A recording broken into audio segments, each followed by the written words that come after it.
రాజ్యాంగాన్ని అమలు పరిచేటటువంటి క్రమంలో కేంద్ర రాష్ట్ర ప్రభుత్వాలు రాజ్యాంగబద్ధంగా వ్యవహరించుటకు, రాజ్యాంగబద్ధంగా తమ అధికారాలను నిర్వహించడం కోసం కేంద్ర ప్రభుత్వానికి పరిపాలన అంశాలలో ఎప్పటికప్పుడు సలహాలు సూచనలు చేయడం కోసం న్యాయపరమైనటువంటి సలహాలు సూచనలు చేసేటటువంటి బాధ్యతను రాజ్యాంగం ఒక అధికారికి అప్పగించింది. ఆ అధికారిని మనం కేంద్రంలోనైతే అటార్నీ జనరల్ గాను, రాష్ట్రంలోనైతే అడ్వకేట్ జనరల్ గా పేర్కొంటున్నాం. ప్రతి చిన్న అంశం పైన కూడా అంటే రాజ్యాంగపరమైన న్యాయపరమైన విషయాలలో ప్రతి చిన్న విషయాన్ని కూడా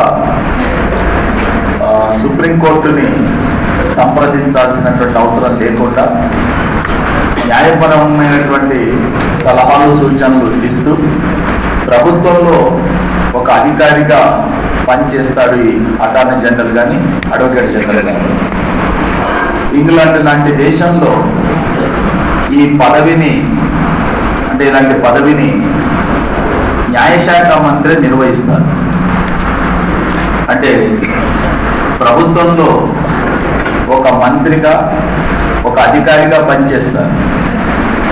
కానీ భారతదేశంలో ఇది ఒక ప్రత్యేకమైనటువంటి అధికారిగా ఏర్పాటు చేయడం జరిగింది. మనకు అంటే ఈ అడ్వకేట్ జనరల్, అటార్నీ జనరల్ ఏర్పాటు చేసేటప్పుడు అటార్నీ జనరల్ ఏంటనేమో కేంద్ర ప్రభుత్వంలోనే అంటే అధికారులు రాసేటప్పుడే రాసినాము. అడ్వకేట్ జనరల్ అయితే రాష్ట్ర ప్రభుత్వం యొక్క నిర్మాణంలోనే రాసినాము. కాకుంటే బ్రిటన్లో మాదిరిగా ఒక మంత్రిగా పనిచేయడం అనేది ఉండదు. బ్రిటన్లో న్యాయశాఖ మంత్రి పనులనే చేస్తారు. కానీ భారతదేశంలో అంటే మంత్రిగా ఉండరు. మంత్రిగా లేకపోయినా కూడా ఇతనికి ఆల్మోస్ట్ ఒక మంత్రికి ఇచ్చేటటువంటి ప్రాధాన్యత ఇవ్వడం జరుగుతుంది. మంత్రిగా లేకపోయినా ఒక మంత్రికి ఎలాంటి ప్రాధాన్యతను కల్పిస్తారో అలాంటి ప్రాధాన్యతను ఇవ్వడం జరుగుతుంది. ఇది అంటే మనకు ఏ సందర్భంలో వస్తుంది, ఏ అంశంపై వస్తుంది అనే విషయాన్ని ఒకసారి ప్రస్తావిస్తే, ప్రభుత్వానికి సంబంధించిన ప్రధాన న్యాయ సలహాదారు అంటున్నాం. భారతదేశ లేదా కేంద్ర ప్రభుత్వం యొక్క ప్రధానమైనటువంటి న్యాయాధికారి, కేంద్ర ప్రభుత్వ ప్రధానమైన న్యాయవాది కూడా ఇతనే. నాట్ ఓన్లీ అంటే న్యాయాధికారి మాత్రమే కాదు, న్యాయవాది కూడా ఇతనే అంటున్నాను.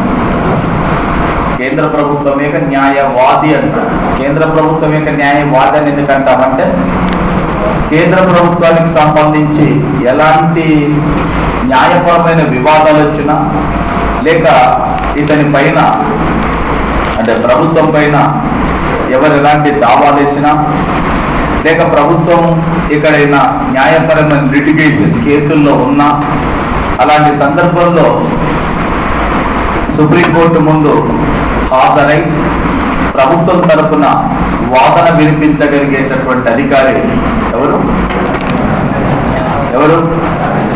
Attorney general.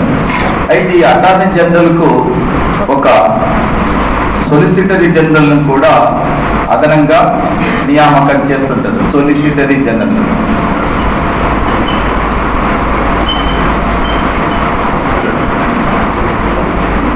ఒక సొలిసిటరీ జనరల్ ఉంటారు.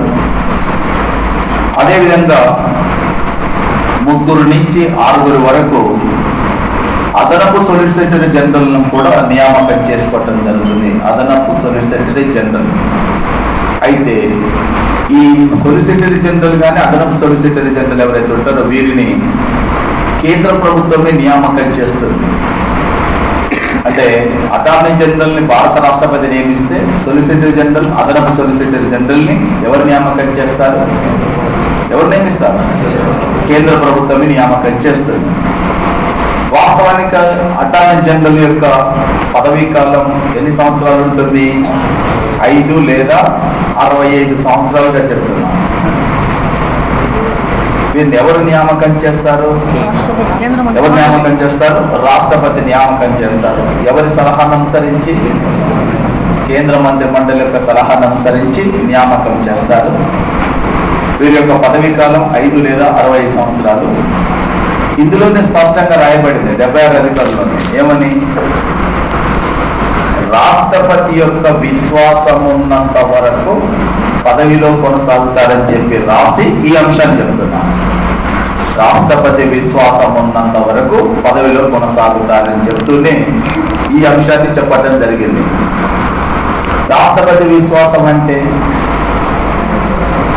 1974లో భారత సుప్రీంకోర్టు 1974లో Shamsher Singh versus state of Punjab మధ్య జరిగిన వ్యాజ్యంలో భారత సుప్రీంకోర్టు తీర్పునిచ్చేటప్పుడు చాలా స్పష్టంగా చెప్పింది, the satisfaction of the president of India is nothing but the satisfaction of the central cabinet అని చెప్పబడింది.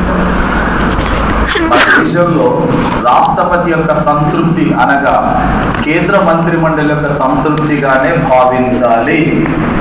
అంటే విశ్వాసము, సాటిస్ఫాక్షను ఈ పదాలను వాడినప్పుడు మనం డైరెక్ట్గా చెప్పేది ఏంటంటే బయటికి ఇది కనిపించేటట్లుగా, అంటే రాజకీయ పదవి కాకపోయినప్పటికీ వాస్తవంలో మాత్రం ఇది రాజకీయ పదవిగానే వినియోగించడం జరుగుతుంది.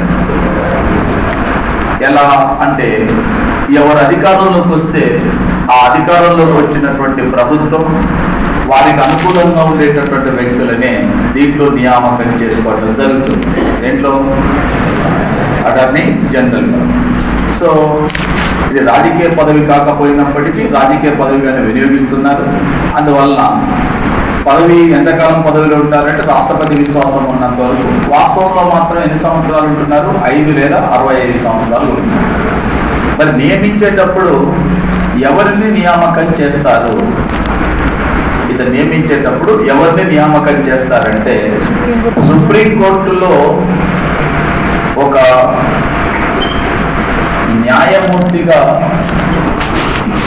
నియామకం చేయటానికి, సుప్రీంకోర్టులో న్యాయమూర్తిగా నియామకం చేయటానికి అవసరమైన అర్హతలు కలిగినటువంటి వ్యక్తులు ఎవరికి ఉంటాయో వారినే నియామకం చేయడం జరుగుతుంది.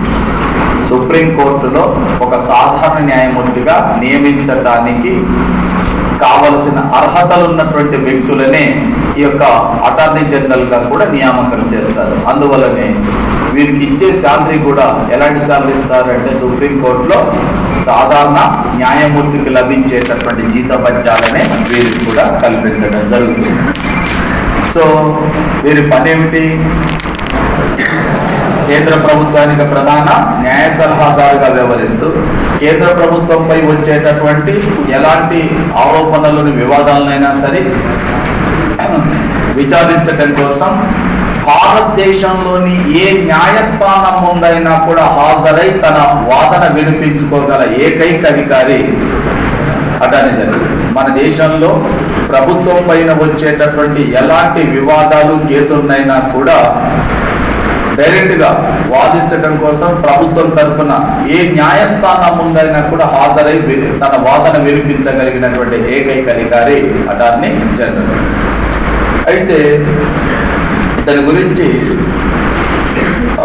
ఈ అమితాబ్ బచ్చన్ కేబీసీ ఈ కౌన్ బనేగా కరోడ్పతి అనే ప్రోగ్రామ్ని స్టార్ట్ చేసినప్పుడు మొట్టమొదటగా ₹1 గెలుపొందినటువంటి వ్యక్తి హర్షవర్ధన్ అనే బొంబాయికి సంబంధించినటువంటి హర్షవర్ధన్ అనే వాడికి ₹1 వచ్చినాయి. ఈ ₹1 ప్రశ్న 15వ ప్రశ్న, లాస్ట్ క్వశ్చన్ అడిగింది ఏంటంటే భారత పార్లమెంటులోని ఉభయ సభల సమావేశాలకు హాజరై చర్చలలో పాల్గొని ప్రశ్నలకు సమాధానాలు చెప్పగలిగినప్పటికీ ఓటు వేసేటటువంటి అవకాశం లేని వ్యక్తి ఎవరిని అడిగారు. 15th క్వశ్చన్, లాస్ట్ క్వశ్చన్, ₹1 ప్రశ్న. ఇది ఆయన చెప్పలేకపోయినాడు. కానీ తనకున్న లైఫ్ లైన్స్ ఉపయోగించుకొని తన మిత్రుడిని అడిగినప్పుడు సమాధానం చెప్పినాడు. మన రాజ్యాంగంలో ఉన్నటువంటి 88 అధికరణలో ఈ అంశం గురించి ప్రస్తావించబడింది. Attorney general of India Lok Sabha సమావేశాలకు కానీ రాజ్యసభ సమావేశాలకు కానీ రెండింటికి కూడా హాజరై, అంటే ఆ సమావేశాల్లో ప్రభుత్వం తరపున వచ్చేటటువంటి, అంటే ప్రభుత్వానికి లీగల్గా వచ్చే సమస్యలు ఏవైతున్నాయో వాటిపైన, అంటే న్యాయపరమైన సమస్యలు వచ్చినప్పుడు వాటిపైన చట్టాలకు సంబంధించి కానీ ఏ సభ్యుడు ప్రశ్నించినా కూడా ఆ ప్రశ్నకు సమాధానం చెప్పగలవచ్చు, చర్చల్లో పాల్గొనవచ్చు. ఇవన్నీ చేయగలిగినప్పుడు ఉభయ సభల్లో కూడా పాల్గొనగలిగినప్పటికీ, చర్చల్లో భాగస్వామి అయినప్పటికీ కూడా ఓటు వేసే అధికారం లేనటువంటి ఏకైక అధికారి ఎవరంటే అటార్నీ జనరల్.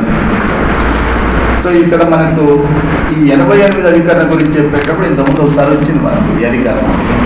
ఏ సందర్భంలో వచ్చిందంటే, మంత్రి పదవులను చేపట్టేటటువంటి వాళ్ళు ఎవరైతే ఉన్నారో వాళ్ళు ఉంటే రాజ్యసభ సభ్యులైనా ఉంటారు, లేక లోక్సభ సభ్యులైనా ఉంటారు. ఏ సభ సభ్యుడైనప్పటికీ కూడా మంత్రి పదవిని చేపట్టిన వాడు, మంత్రి పదవి బాధ్యత నిర్వహించే వ్యక్తి ఉభయ సభల సమావేశాలకు హాజరు కావచ్చు, వాటిలో బిల్లులు ప్రవేశపెట్టవచ్చు, సభ్యులు అడిగినటువంటి ప్రశ్నలకు సమాధానం చెప్పవచ్చు, చర్చల్లో పాల్గొనవచ్చు. కానీ ఓటు వేసేటప్పుడు మాత్రం ఏ సభలో సభ్యుడైతే ఆ సభలో మాత్రమే ఓటు వేయాలి. అయితే ఇక్కడ విషయం ఏంటంటే, అటార్నీ జనరల్కి వచ్చినప్పుడు ఓటు వేసే అవకాశం ఉండదు, మిగతాదంతా ఉంటుంది. అంటే ఏంటిది, ఉభయ సభల సమావేశాలకు హాజరు కావచ్చును, చర్చలలో పాల్గొనవచ్చు, సమాధానాలు చెప్పవచ్చు. కానీ ఏ హక్కు ఉండదు, ఓటు వేసేటటువంటి హక్కు ఉండదు, ఓటు వేసేటటువంటి అధికారం ఉండదు. ఓకే, ఇకపోతే మనకు భారత రాజ్యాంగం, అంటే మన సుప్రీంకోర్టు గురించి చెప్పేటప్పుడు మీకు ఒక విషయం చెప్పిన ఐడియా ఉండాలి. భారత రాష్ట్రపతి మన దేశ పరిపాలనకు సంబంధించి కానీ, రాజ్యాంగానికి సంబంధించి కానీ, న్యాయపరమైనటువంటి అంశాల విషయంలో కానీ, పరిపాలన, శాసనపరమైన, రాజ్యాంగపరమైన విషయాలలో భారత రాష్ట్రపతి ఎప్పుడైనా కూడా సుప్రీంకోర్టు యొక్క న్యాయ సలహాను కోరినప్పుడు, రాజ్యాంగంలో 143 అధికరణ ప్రకారం రాష్ట్రపతి ఎవరి న్యాయ సలహా కోరవచ్చును, సుప్రీంకోర్టు. ఈ సుప్రీంకోర్టు యొక్క న్యాయ సలహా కోరినప్పుడు అటార్నీ జనరల్ ద్వారానే సుప్రీంకోర్టు ముందు పిటిషన్ వేయించడం జరుగుతుంది. అటార్నీ జనరలే ఆ అంశం పైన, ఏ అంశం పైన అయితే సుప్రీంకోర్టు యొక్క న్యాయ సలహా కోరుతున్నారో ఆ అంశం పైన సుప్రీంకోర్టులో పిటిషన్ వేసేది అటార్నీ జనరలే. అటార్నీ జనరల్ పిటిషన్ వేసిన తర్వాత దానిపైన దాని యొక్క ప్రాధాన్యతను బట్టి సుప్రీంకోర్టు ప్రధాన న్యాయమూర్తి, ఒకవేళ అది రాజ్యాంగబద్ధమైన అంశం అయితేనేమో 5 సభ్యులకు తగ్గకుండా, శాసన పరిపాలనమైన అంశాలైతేనేమో 3 సభ్యులకు తగ్గకుండా ఓ ధర్మాసనాన్ని ఏర్పాటు చేస్తే, ఆ ధర్మాసనం ముందు కూడా ప్రభుత్వం ఎందుకు ఈ అంశం పైన న్యాయ సలహా కోరుతుంది, ఇందులో ఇమిడి ఉన్నటువంటి అంశం ఏంటివి, ఎక్కడ సందేహం ఉంది, ఎక్కడ సమస్యలు ఉన్నవి అనే విషయాలపైన ప్రభుత్వం యొక్క వాదన వినిపించాల్సినటువంటి బాధ్యత ఈ యొక్క అటార్నీ జనరల్ పైనే ఉంటుంది. ఓకే, సో భారతదేశ మొదటి అటార్నీ జనరల్ గా పనిచేసినటువంటి వ్యక్తి ఎవరు, ఎంసి సీతర్వాడ్. కాగా ప్రస్తుతం భారతదేశ అటార్నీ జనరల్ గా పనిచేస్తున్నటువంటి వ్యక్తి గులాం వాహన్. అయితే ఈ పేర్లు important. At the same time మీకు ఐడియా ఉండాల్సినటువంటి అంశం ఏంటంటే, అధికరణ ఇలాంటివి వచ్చినప్పుడు ఇవి ఇప్పుడు ఎలక్షన్ కమిషన్ లాంటి ఒక పెద్ద టాపిక్ కాదు, లేక దీనిపైన అంటే మనం విశ్లేషణాత్మకంగా వివరించేటటువంటివి ఏమి ఉండవు. ఏ వ్యవస్థ దేనికి సంబంధించి, అటార్నీ జనరల్. అందువల్ల ఇది మనకు అవసరమైనటువంటి మేరకు అటార్నీ జనరల్ అనగా ఎవరి చేత నియామకం పొందుతాడు, రాజ్యాంగంలో ఇతనికి సంబంధించిన అధికారణ ఏమిటి, ఇతడిని ఎవరు నియామకం చేస్తారు, ఇతడి పదవీ కాలం ఎంత, ఎవరు తొలగించాలంటే ఎవరు తొలగిస్తారు, రాష్ట్రపతి తొలగిస్తారు. కేంద్ర మంత్రి మండలి యొక్క సలహా సూచనను అనుసరించి మాత్రమే నియమిస్తాడు. కేంద్ర మంత్రి మండలి సలహా సూచనను అనుసరించి మాత్రమే తొలగిస్తాడు. ఇతర పదవులకు సంబంధించిన విషయాలలో కానీ ఇక్కడ అంటే అటార్నీ జనరల్తో పోల్చినప్పుడు మనం చాలా సందర్భాల్లో చాలా మంది పదవుల గురించి చర్చించినాం. వీళ్ళపై ఏమైనా ఆరోపణలు వచ్చినప్పుడు భారత రాష్ట్రపతి చేత నియమింపబడేటటువంటి అధికారులందరూ కూడా తొలగించేటప్పుడు 2 పద్ధతులు వినియోగిస్తున్నాం. ఒకటేమో భారత పార్లమెంటు వీరిపై వచ్చినటువంటి ఆరోపణలపైన పార్లమెంటు విచారణ చేసి 2/3 మెజార్టీతో తీర్మానమన్నా ఆమోదించాలి. లేదంటే సుప్రీంకోర్టుకు రెఫరెన్స్ ఇస్తే సుప్రీంకోర్టు ప్రధాన న్యాయమూర్తి నేతృత్వంలో ఒక విచారణ కమిటీని ఏర్పాటు చేస్తే ఆ కమిటీ విచారణ చేసి ఇచ్చిన రిపోర్టును అనుసరించి సిఫార్సును అనుసరించి రాష్ట్రపతి తొలగిస్తారు. యాక్చువల్ 2 పద్ధతులు. 3వ పద్ధతి ఏంటంటే ఇక్కడ కేంద్ర మంత్రి మండలి సిఫార్సును అనుసరించే నియమిస్తారు. కేంద్ర మంత్రి మండలి యొక్క సిఫార్సును అనుసరించే తొలగిస్తారు. ఎవరిని? అటార్నీ. ఎంతకాలం పదవిలో ఉంటాడు? రాష్ట్రపతి విశ్వాసం ఉన్నంత. కానీ జనరల్గా ఎంతకాలం ఉంటున్నాడు? 5 లేదా 60. ఎవరు నియమిస్తారు? ఎవరిని నియమిస్తారు? ఎవరిని అటార్నీ జనరల్ గా నియమిస్తారు అని సుప్రీంకోర్టులో సాధారణ న్యాయమూర్తిగా నియమించడానికి కావలసిన అర్హతలున్న వ్యక్తులనే నియామకం చేస్తారు. సో ఈ అటార్నీ జనరల్ యొక్క ప్రధానమైన విధి కేంద్ర ప్రభుత్వానికి ప్రధాన న్యాయ సలహాదారుగా వ్యవహరిస్తాం. ఇది ఇంకోసారి ఒక క్వశ్చన్ వస్తుంది ఒక సందర్భంలో. భారతదేశంలో అత్యున్నతమైన న్యాయాధికారి ఎవరనే ప్రశ్న కూడా వస్తుంది. ఈ అత్యున్నతమైన న్యాయాధికారి అన్నప్పుడు కొంచెం డౌట్ ఉండేది ఏంటంటే మరి సుప్రీంకోర్టు ప్రధాన న్యాయమూర్తి కూడా ఉంటాడు కదా అని అంటే సుప్రీంకోర్టు యొక్క ప్రధాన న్యాయమూర్తి కూడా ఉంటాడు, అందులో సందేహం లేదు. కానీ సుప్రీంకోర్టు యొక్క ప్రధాన న్యాయమూర్తి న్యాయాధికారి అన్నారు, న్యాయమూర్తి అన్నారు. ఏమన్నారు? న్యాయాధికారి, న్యాయమూర్తి అన్నారు. Highest law officer in India. Officer means ఇక్కడ ఏంటంటే అడ్మినిస్ట్రేషన్ సంబంధించిన అంశంతోనే ముడిపడి ఉంటుంది. కాబట్టి ఇక్కడ ఎవరు వస్తారు? అటార్నీ జనరల్ వస్తారు. తర్వాత భారత ప్రభుత్వం రాష్ట్రపతి సుప్రీంకోర్టు యొక్క న్యాయ సలహాన్ని ఎవరి ద్వారా కోరటం జరుగుతుంది? అటార్నీ జనరల్ ద్వారానే కోరుతారు. భారతదేశంలో ఏ న్యాయస్థానం ఉందైనా తన వాదన వినిపించగలిగిన ఏకైక అధికారి అటార్నీ జనరల్. భారత ప్రభుత్వం యొక్క ప్రధాన న్యాయ సలహాదారు అటార్నీ జనరల్. భారతదేశంలో అత్యున్నతమైన న్యాయాధికారి అటార్నీ జనరల్.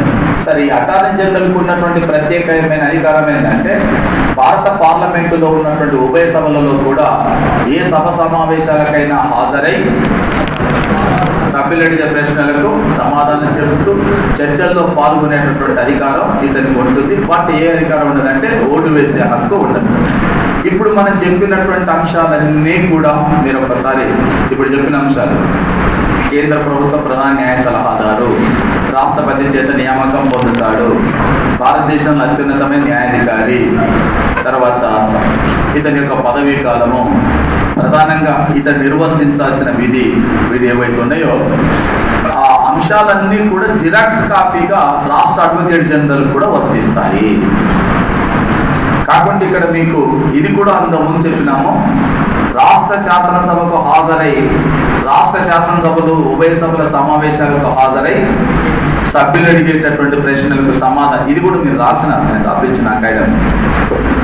విధానసభలో కానీ విధాన పరిషత్తులో సభ్యుడైన వ్యక్తి రాష్ట్ర మంత్రిగా పనిచేసేటప్పుడు అతడు ఉభయ సభల సమావేశాలకు కూడా హాజరు కావచ్చు, బిల్లులు ప్రవేశపెట్టవచ్చు, చర్చల్లో పాల్గొనవచ్చు. కానీ ఓటు వేసేటప్పుడు మాత్రం బిల్లుపై కానీ లేక తీర్మానంపై ఓటు వేసేటప్పుడు తాను ఏ సభలో సభ్యుడైతే ఆ సభలోనే ఓటు వేయాలని చెప్పాం. ఇక్కడ ఇతనికి కూడా వర్తిస్తుంది. రాష్ట్ర అడ్వకేట్ జనరల్ ప్రభుత్వ ప్రధాన న్యాయ సలహాదారు కాబట్టి ఇతను రాష్ట్ర శాసనసభలో ఉన్నటువంటి ఉభయ సభల సమావేశాల్లో దేనికైనా హాజరు కావచ్చు, ఏ అంశంపైన చర్చ చేయొచ్చు, కానీ ఓటు వేసేటటువంటి అధికారం మాత్రం ఉండదు. ఇతను ఎవరు నియామకం చేస్తారు?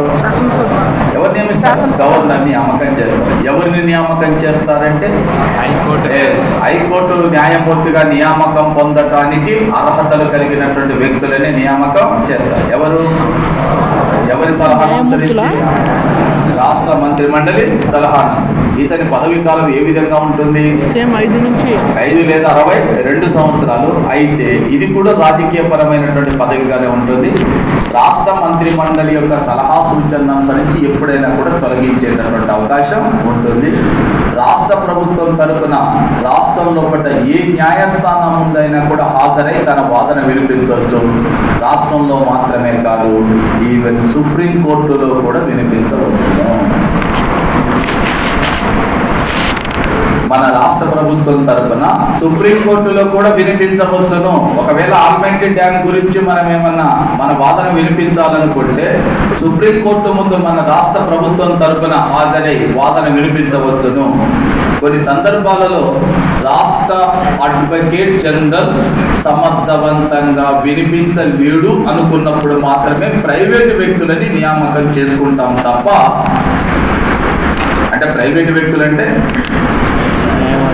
ఇతర అడ్వకేట్స్ ని రాష్ట్ర ప్రభుత్వం నియమిస్తుంది తప్ప, మన చెప్తుంటారు. మీరు ఇవి పేపర్లో చదివేటప్పుడు మనకు వస్తుంటాయి, పేపర్లో వస్తుంటాయి కదా. బాబ్లీ ప్రాజెక్టు గురించి ప్రభుత్వం తన వాదనని సుప్రీంకోర్టులో సరి అయినటువంటి సమర్థులైనటువంటి వ్యక్తులని నియమించి వాదింపచేయకపోవటం మూలంగానే మనకు నష్టం జరిగిందనేది ఒక జనరల్ అభిప్రాయం. రాష్ట్ర ప్రభుత్వం తరఫున బాబ్లీ ప్రాజెక్టు పైన మన రాష్ట్ర వాదనలను సమర్థవంతంగా వినిపించలేకపోవటం మూలంగానే మనకు బాబ్లీ ప్రాజెక్టు పైన సుప్రీంకోర్టు న్యాయం చేయలేదు, మహారాష్ట్ర వైపు మొగ్గు చూపిందని చెప్పి అనేక సందర్భాల్లో వాదన వచ్చింది. అంటే ఇక్కడ రియల్గా చెప్పాలంటే, అంటే వాస్తవికంగా ఆలోచన చేస్తే ప్రభుత్వం తరఫున రాష్ట్రంలోనే కాదు, ఈవెన్ దేశంలో అంటే సుప్రీంకోర్టులో కూడా తన వాదన వినిపించేటటువంటి అవకాశం అడ్వకేట్ జనరల్ కల్పించడం జరుగుతుంది. ఇక మిగతావన్నీ కామనే. ఏంటి? రాష్ట్ర ప్రభుత్వం యొక్క ప్రధాన న్యాయ సలహాదారు, రాష్ట్ర ప్రభుత్వం యొక్క ప్రధాన న్యాయవాది. ఎవరు నియామకం చేస్తారు? గవర్నర్ నియామకం. ఎవరిని నియామకం చేస్తారు? హైకోర్టులో నియమించగలిగిన, అంటే న్యాయమూర్తిగా నియమించగలిగిన పదవీ కాలం గవర్నర్ విశ్వాసం ఉన్నంత వరకు అని చెప్తాం, కానీ 5 లేదా 62 సంవత్సరాలు. ఎవరి సలహాను అనుసరించి నియమిస్తారు? రాష్ట్ర మంత్రి మండలి. తర్వాత ఇతనుకున్న ప్రత్యేక అధికారం ఏంటిది? ఈ రాష్ట్రంలో పడ కానీ బయట కానీ ప్రభుత్వం తరఫున ఏ న్యాయస్థానం ఉందైనా హాజరై తన వాదన వినిపించుకోగలిగినటువంటి అధికారం ఉంటుంది. ఇతనుకుని ఇంకొక ప్రత్యేకత ఏంటంటే, రాష్ట్ర శాసనసభలోని ఉభయ సభల్లో కూడా ఏ సభలోనైనా తన యొక్క వాదన వినిపించి, అంటే ప్రశ్నలు సమాధానం చెప్పగలిగినటువంటి అధికారం ఇతనికి ఉంటుంది. రైట్? ఓకే. ప్రస్తుతం మన రాష్ట్ర అడ్వకేట్ జనరల్ గా పనిచేస్తున్న వ్యక్తి సుదర్శన్ రెడ్డి. సుదర్శన్ రెడ్డి. రైట్?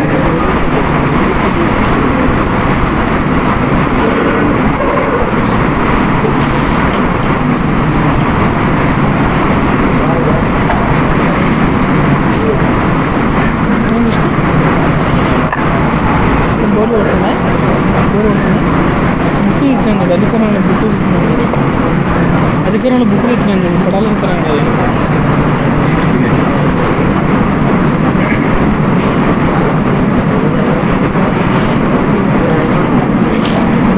కంట్రోల్ ఇవన్నీ ఆ బుక్లో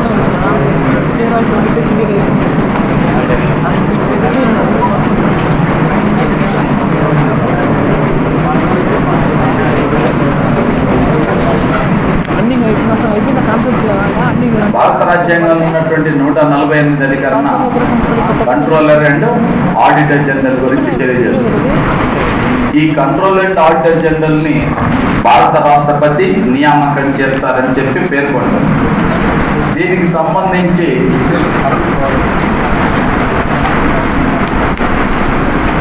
మనం కొన్ని అంటే ఇంపార్టెంట్ అయినటువంటి ఫ్యాక్ట్స్ కూడా మనం చూడాలి. యాక్చువల్గా ఇది మామూలుగా ఎప్పుడు మనం కాదని చెప్తున్నాం, కానీ ఒరిజినల్గా ఇది కాదు. ఇంతకుముందు దీర్ఘమిస్తే కాదు, సి డబుల్ ఏజీ ఉంది. అయితే 1976లో ఒక ఏజ్ తీసేసిన 1976లో దీని నుంచి అకౌంట్స్ విభాగాన్ని వేరు చేయడంతో ఇప్పుడు కంట్రోలర్ అండ్ ఆడిటర్ జనరల్ గా మాత్రమే పనిచేస్తున్నాడు. ఇంతకుముందు controller, accountant and auditor general గా పేర్కొనేటటువంటి వాళ్ళు ప్రస్తుతం మాత్రం కంట్రోలర్ అండ్ ఆడిటర్ జనరల్ గా మాత్రమే పనిచేస్తున్నారు. సో 1976లో అకౌంట్స్ విభాగాన్ని వేరు చేయడం జరిగింది.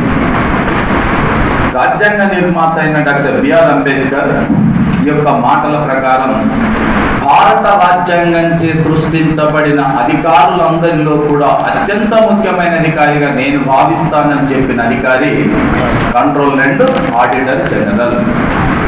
భారత రాజ్యాంగంచే సృష్టించబడిన అధికారులందరిలో కూడా అత్యంత ప్రాధాన్యత కలిగినటువంటి అధికారిగా నేను గుర్తిస్తానని చెప్పినటువంటి అధికారే ఈ కంట్రోలర్ అండ్ ఆడిటర్ జనరల్.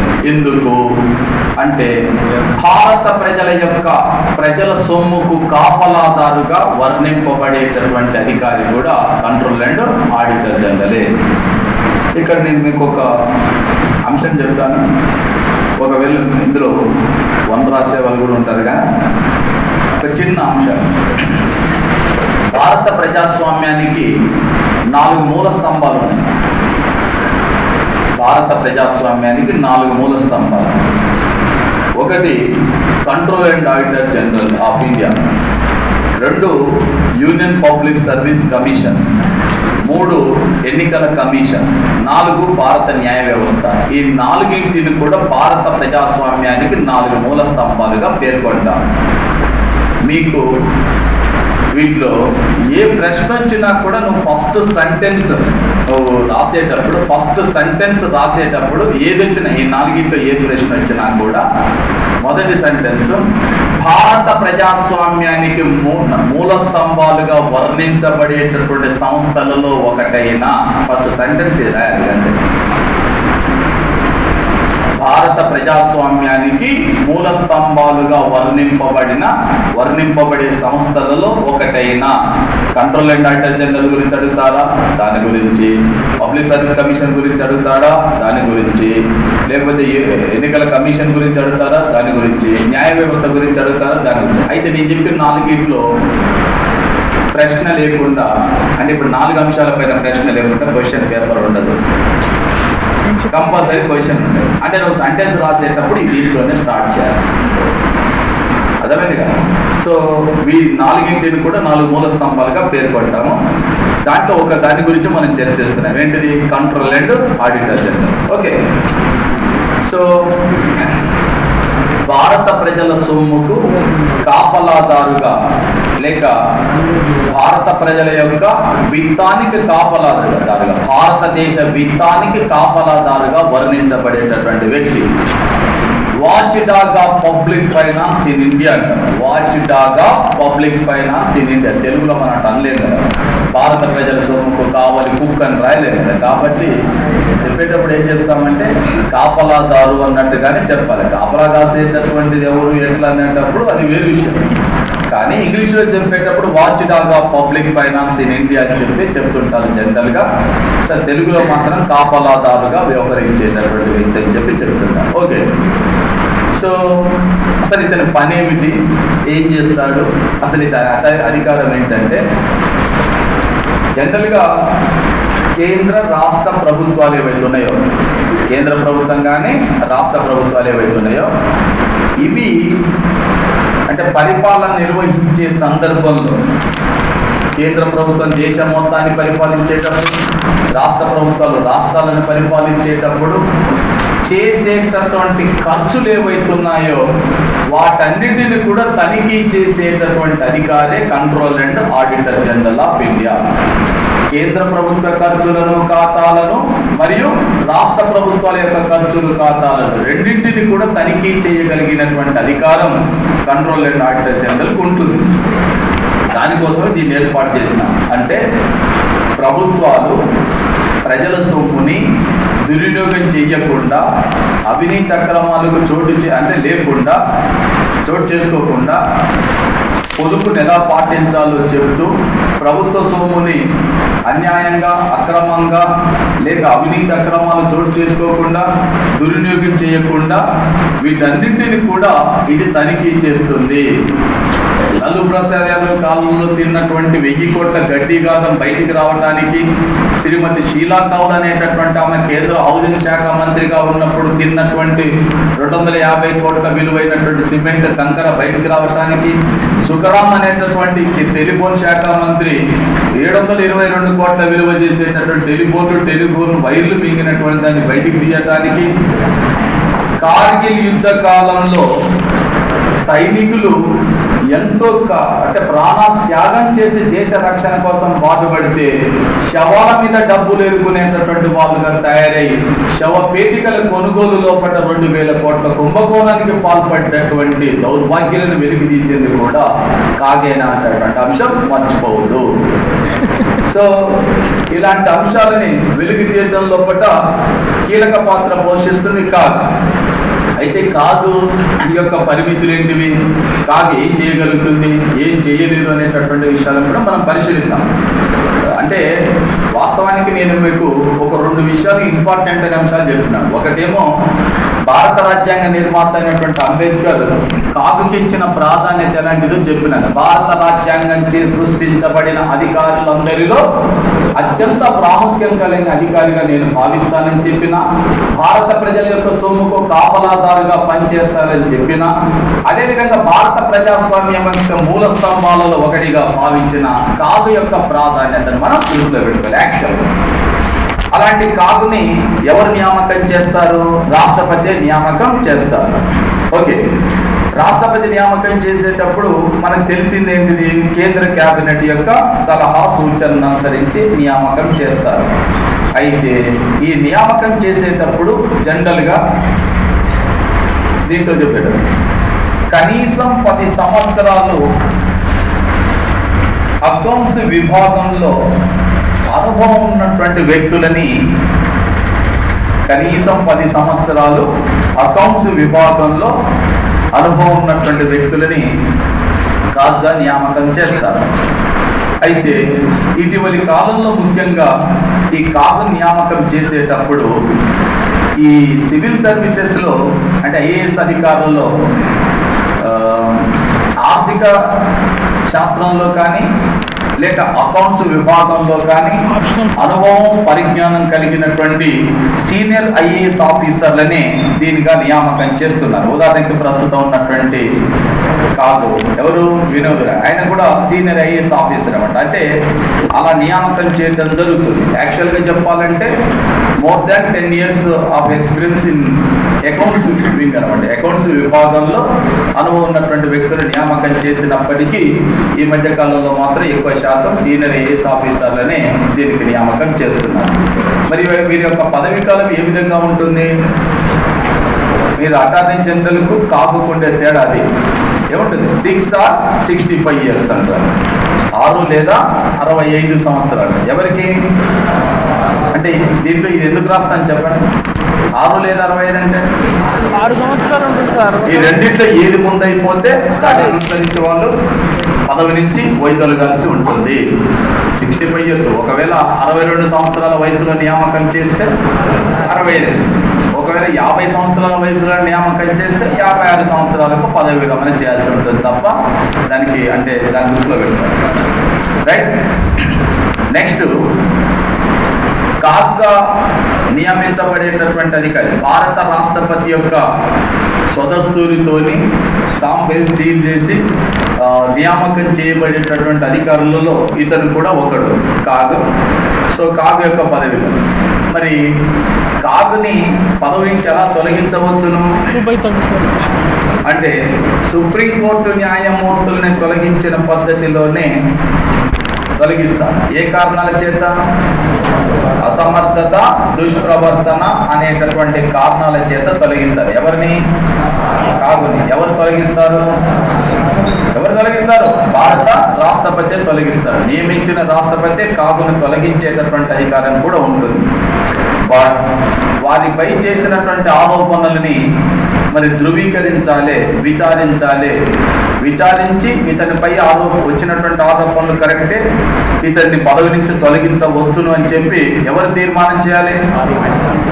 ఎవరు తీర్మానం చేయాలి? పార్లమెంట్ తీర్మానం చేయాలి. పార్లమెంట్ అనగా ఏ సభలున్నాయి? లోక్సభ, రాజ్యసభ. రాజ్యసభలో ఇతన్ని తొలగించేటటువంటి తీర్మానం ప్రవేశపెట్టాలంటే మినిమం 50 మంది ఎంపీలు సంతకాలు చేయాల్సి ఉంటుంది. లోక్సభలో దీన్ని ప్రవేశపెట్టాలంటే మినిమం 100 మంది సభ్యులు సంతకాలు చేయాల్సి ఉంటుంది. చేయటం ద్వారా మాత్రమే తీర్మానాన్ని ప్రవేశపెట్టవచ్చును. లోక్సభలో తీర్మానాన్ని ప్రవేశపెట్టాలంటే 100 మంది, రాజ్యసభలో తీర్మానాన్ని ప్రవేశపెట్టాలంటే 50 మంది సంతకాలు చేసి తీర్మానం నోటీసులు ఇచ్చిన తర్వాత దానిపై చర్చ జరుగుతుంది. చర్చ జరిగిన తర్వాత రాజ్యసభ 2/3 మెజార్టీతో తీర్మానాన్ని ఆమోదించిన తర్వాత తీర్మానాన్ని ఇక్కడ పంపిస్తాము. ఈ సభ కూడా ఎంత మెజార్టీతో ఆమోదించాలి? 2. ఆమోదించిన మరుక్షణం అతన్ని భారత రాష్ట్రపతి పదవి నుంచి తొలగించవచ్చు. ఎవరిని? ఏ కారణాల చేత? ఎవరు తొలగిస్తారు? ఎవరు ఆమోదించాలి దాన్ని? ఎంత మెజార్టీతోని? రాజ్యసభలో ప్రవేశపెట్టాలంటే తీర్మానం, లోక్సభలోనైతే ఒకవేళ ఈ తీర్మానాన్ని ప్రవేశపెట్టినప్పుడు ఒక సభ ఆమోదించి రెండో సభ తిరస్కరిస్తే ఆ తీర్మానం వేగిపోతుందా? ఉభయ సభల సంయుక్త సమావేశానికి తీర్మానం వేగిపోతుంది. ఉభయ సభల సంయుక్త సమావేశానికి అవకాశం లేదు. భారత పార్లమెంటు నిర్వర్తించేటటువంటి న్యాయాధికారాల విషయంలో, భారత పార్లమెంటు నిర్వహించేటటువంటి న్యాయాధికారాల విషయంలో ఉభయ సభల సంయుక్త సమావేశానికి ఎట్టి పరిస్థితులలో కూడా అవకాశం లేదు. అర్థమైంది కదా? ఏ విషయంలో ఉంటుంది? సాధారణ బిల్లుల విషయంలో మాత్రమే ఉభయ సభల సంయుక్త సమావేశానికి అవకాశం ఉంటుంది తప్ప ఈ న్యాయాధికారుల విషయంలో మాత్రం ఉభయ సభల సంయుక్త సమావేశానికి అవకాశం లేదు. రైట్?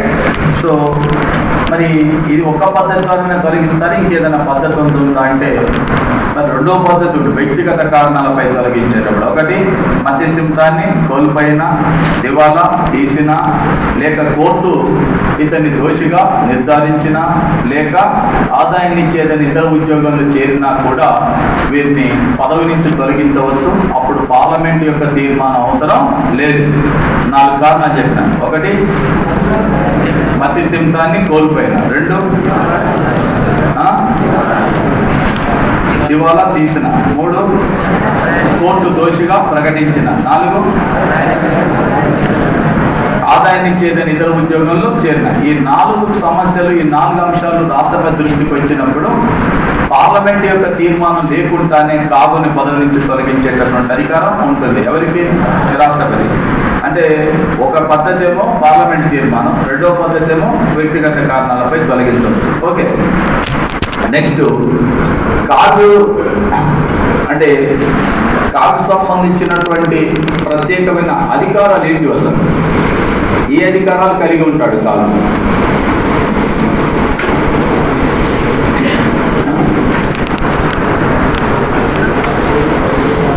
ఒకటే మాట, కేంద్ర ప్రభుత్వం యొక్క ఖర్చులను ఖాతాలను తనిఖీ చేస్తారు, రాష్ట్ర అయిపోతుంది. అంతే కదా? కేంద్ర ప్రభుత్వం యొక్క ఖర్చులను ఖాతాలను తనిఖీ చేస్తాడు, రాష్ట్ర ప్రభుత్వం యొక్క ఖర్చులను ఖాతాలను తనిఖీ చేస్తారు. తప్పేం కదా, కరెక్టే. దీంతో పాటు కేంద్ర సంఘటిత నిధి ద్వారా అయినటువంటి ఖర్చులన్నింటినీ కూడా తనిఖీ చేసే అధికారం ఉంటుంది. కేంద్ర ప్రభుత్వం సంఘటిత నిధి నుండి ఖర్చు చేయబడిన ప్రతి రూపాయి గురించి కూడా తనిఖీ చేసే అధికారం కాగుకుంటుంది. నెక్స్ట్, కేంద్ర ఆగంతుక నిధి ఏదైతే ఉంటుందో, కేంద్ర ఆగంతుక నిధి ద్వారా చేయబడినటువంటి ఖర్చులన్నింటినీ కూడా ఈ కాగు తనిఖీ చేసే అధికారాన్ని కలిగి ఉంటుంది. అంటే మీరు ఆలోచన చేయాల్సింది ఏంటంటే, కేంద్ర ప్రభుత్వ ఖర్చులను ఖాతాలను తనిఖీ చేస్తుందంటే, రాష్ట్ర ప్రభుత్వ ఖర్చులను ఖాతాలను తనిఖీ చేస్తుందంటే రాష్ట్రానికి సంబంధించిన ఆగంతుక నిధి కావచ్చు, సంఘటిత నిధి గురించి కూడా.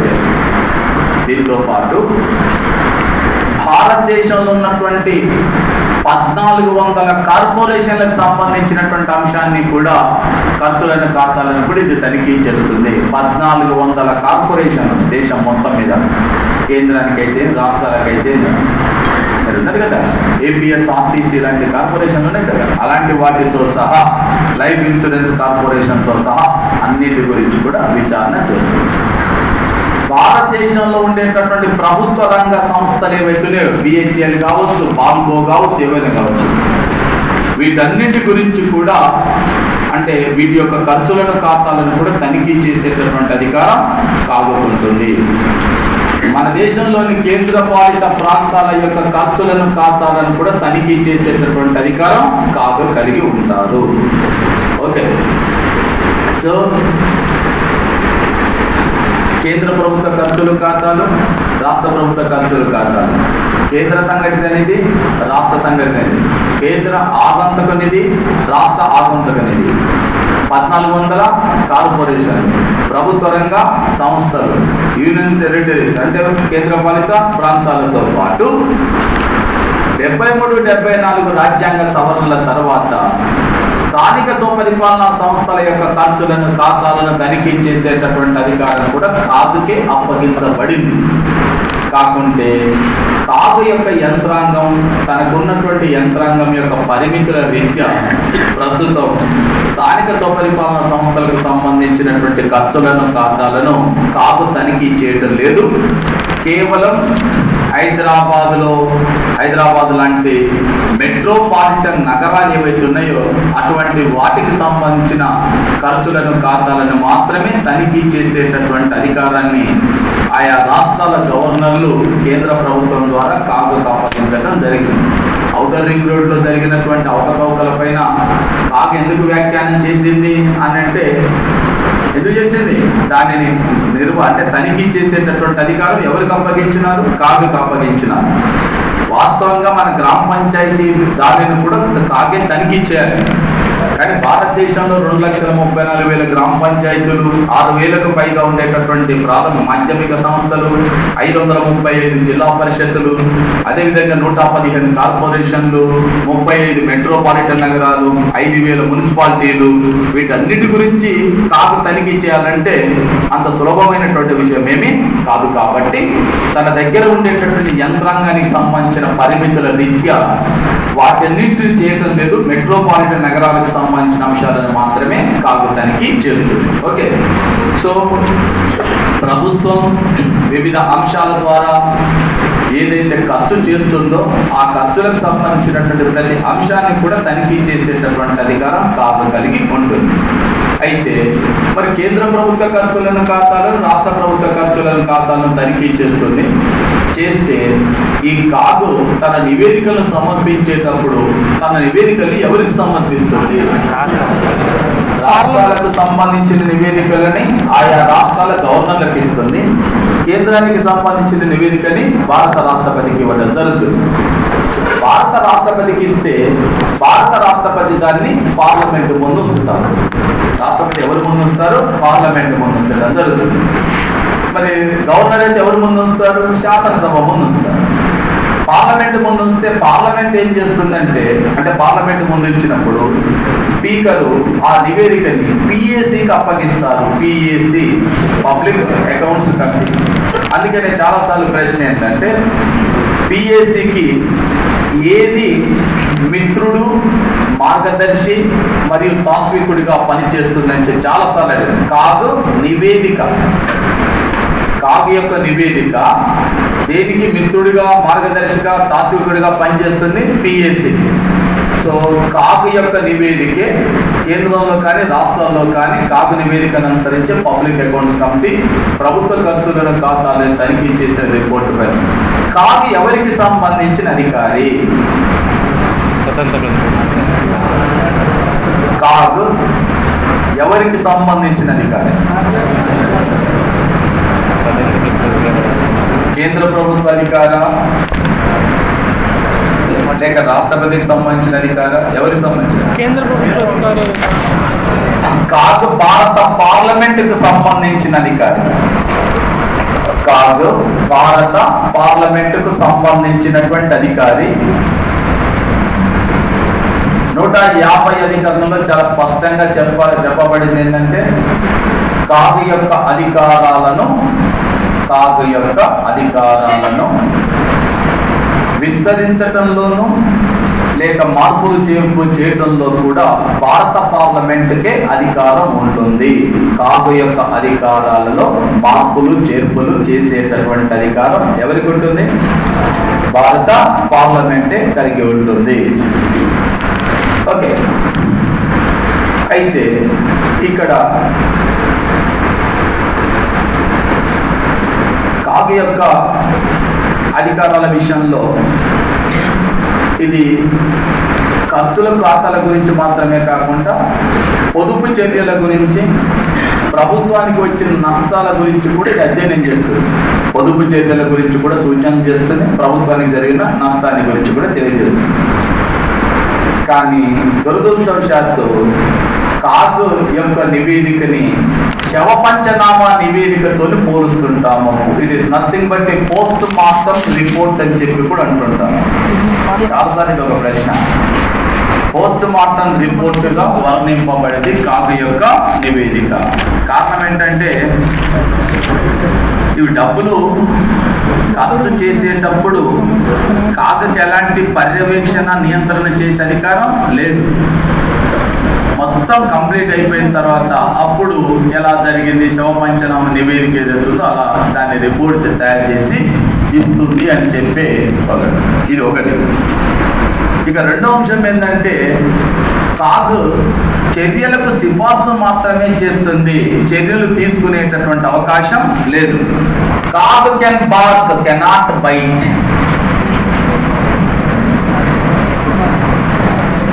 కాగు అరుస్తుంది కానీ కరవలేదు. అంటే కాగుకు సంబంధించినటువంటి ఎంతసేపు ఉన్నప్పుడు నువ్వు అట్లా చేసినా గట్టిగా చెబుతుంది తప్ప చర్యలు తీసుకునే అధికారం లేదు.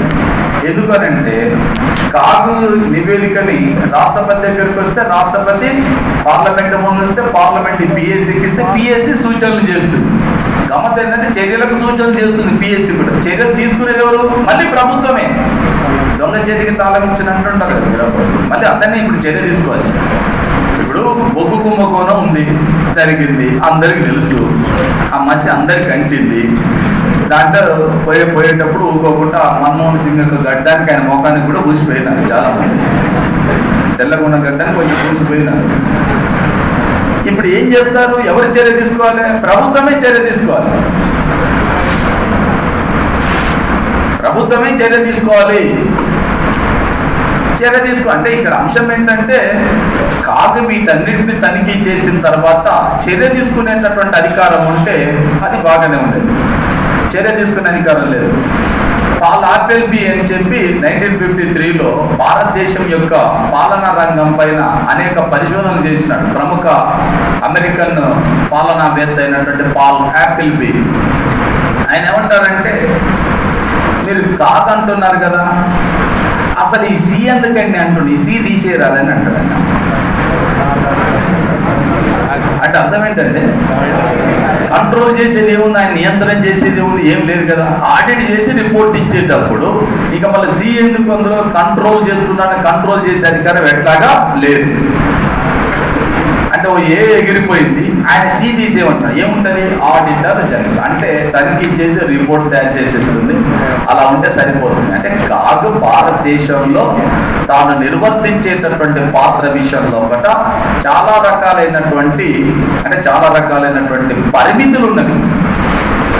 అందువలన కాగు నివేదిక నుంచి ఇవ్వటానికి మాత్రమే తోడ్పడుతుంది తప్ప అది చర్యలు తీసుకునేటటువంటి అధికారం లేదు, నియంత్రణ చేసే అధికారం లేదు. స్వతంత్ర ప్రతిపత్తి కలిగిన న్యాయ వ్యవస్థ కలిగిన వ్యవస్థ అయినప్పటికీ విచారణ చేసేటప్పుడు కూడా వీళ్ళు డైరెక్ట్గా అంటే ప్రభుత్వం సమర్పించినటువంటి నివేదికలను ఆధారం చేసుకొని రాయాల్సిందే తప్ప నువ్వు దాంట్లో ఎన్ని డిస్టార్షన్స్ ఉంటాయి చెప్పండి. నిన్న మన సుప్రీంకోర్టు సిబిఐ మేము ఇచ్చిన నివేదిక ఇది కాదు, దీంట్లో చాలా మార్పులు చేసిందని చెప్పి సిబిఐ చెప్పింది సుప్రీంకోర్టు ముందు.